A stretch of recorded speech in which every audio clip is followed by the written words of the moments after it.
Kalau saya tidak keluar, saya menyerah kepada situasi dan kondisi yang ada. Saya ditangkap, ditaruh di Makobrimob. Kemudian katakanlah 1 minggu tidak boleh ketemu keluarga, 1 minggu tidak boleh ketemu pengacara. Enggak, saya yakin mereka nggak bakal berani untuk menganiaya saya. Saya udah 3 kali di penjara, saya tahu betul prosedur penjara itu bagaimana. Tapi yang jadi persoalan, kalau saya sudah ditangkap, dikurung di Makobrimob, kemudian pengacara nggak boleh ketemu, keluarga nggak boleh ketemu 1 minggu aja. Nah, setelah itu pihak yang berwenang dari rezim setiap hari tampil di TV cukup mengatakan, kami sudah periksa Habib Rizik dalam keadaan sehat, dan Habib Rizik kooperatif, Habib Rizik sudah memberikan keterangan, dan Habib Rizik sudah mengakui kesalahannya, dan Habib Rizik menyesal, serta Habib Rizik sudah minta maaf. Mau bilang apa itu? Hancur itu semua.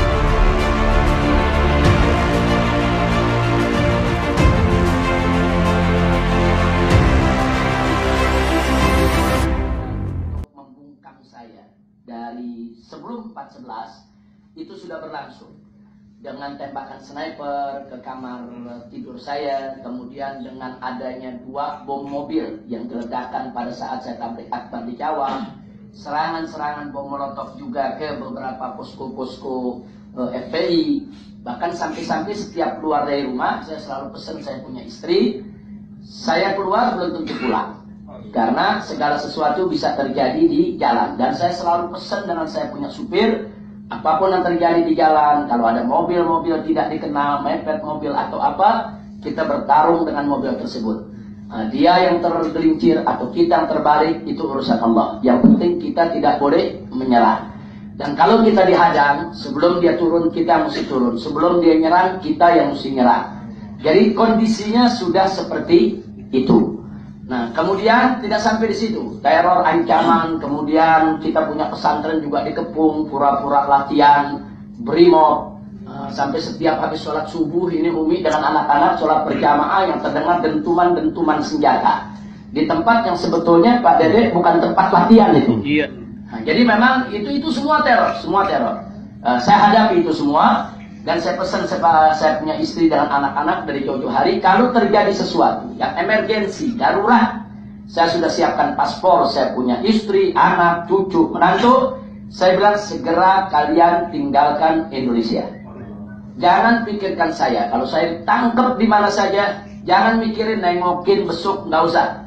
Jadi urusan besuk, nengok itu urusan belakangan. Yang penting keluarga harus kita selamatkan. Karena kadang-kadang seorang pejuang itu akan menjadi lemah manakala keluarganya disandera. Itu yang tidak boleh lupa, dan itu saya jaga betul. Nah, tapi memang detik-detik terakhir saya sudah lihat mencium mereka ingin menangkap, maka itu saya segera keluar dari Indonesia. Sebetulnya sudah beberapa kali mereka ingin menangkap, tapi selalu gagal, tidak jadi, dan saya juga tunggu momentum.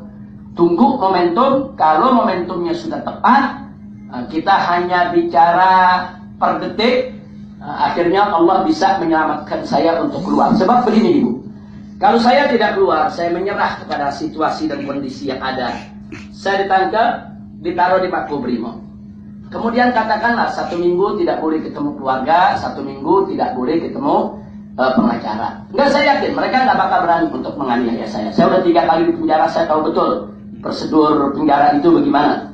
Tapi yang jadi persoalan, kalau saya sudah ditangkap, dikurung di Makobrimob, kemudian pengacara nggak boleh ketemu, keluarga nggak boleh ketemu 1 minggu aja. Nah, setelah itu pihak yang berwenang dari rezim setiap hari tampil di TV cukup mengatakan, kami sudah periksa Habib Rizik dalam keadaan sehat, dan Habib Rizik kooperatif, Habib Rizik sudah memberikan keterangan, dan Habib Rizik sudah mengakui kesalahannya, dan Habib Rizik menyesal, serta Habib Rizik sudah minta maaf. Mau bilang apa Ibu? Hancur itu semua. Dan saya nggak bisa jawab. Pengacara saya juga nggak bisa jawab. Orang nggak pernah ketemu. Nah, ini bisa terjadi. Itu yang saya tidak mau terjadi. Itu yang saya tidak mau terjadi. Kalau itu terjadi, hancur kita punya perjuangan.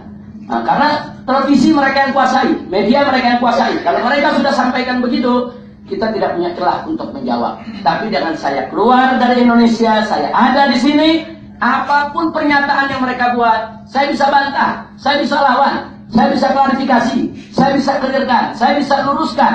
Sehingga mereka tidak bisa seenaknya untuk menyebar fitnah dan rekayasa. Saya pikir jelas itu.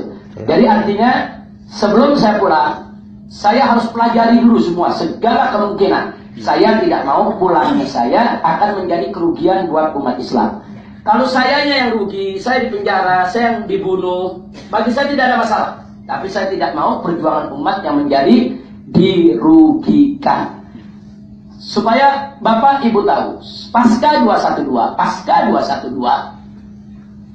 saya ditawarkan 1 triliun untuk bangun pesantren, kemudian membangun pertanian di gunung sana. Saya punya tanah di sana, ada hampir 50 hektar pesantren, perkebunan. Mereka janjikan 1T, syaratnya 1, aksi bela Islam jangan dilanjutkan. Saya tolak. Dan kita tahu musuh ini, saudara sampaikan kepada saya punya istri, ini biasanya mereka pakai ilmu rangkul, kalau nggak mau rangkul pukul, peluk, kalau nggak mau peluk gebuk. Hari ini kita mau dirangkul, kalau kita tolak sebentar lagi akan datang saatnya kita dipukul dan digebuk. Dan betul, setelah seminggu kemudian mereka mencoba membujuk lagi, tetap kita tolak. Seminggu kemudian lagi muncullah kriminalisasi. Mulai dari tuduhan soal Pancasila, soal Sampurasun, soal Tuhan beranak bidannya siapa, soal jenderal berotak hansip, kemudian soal robot tanah, soal adanya lambang Palu Arit di dalam uang, dan seterusnya sampai fitnah Cat Mesum. Jadi tujuan mereka semuanya adalah karakter assassination. Mereka ingin hancurkan kepribadian kita, kehormatan kita, supaya umat jauh, umat nggak percaya lagi, supaya perjuangan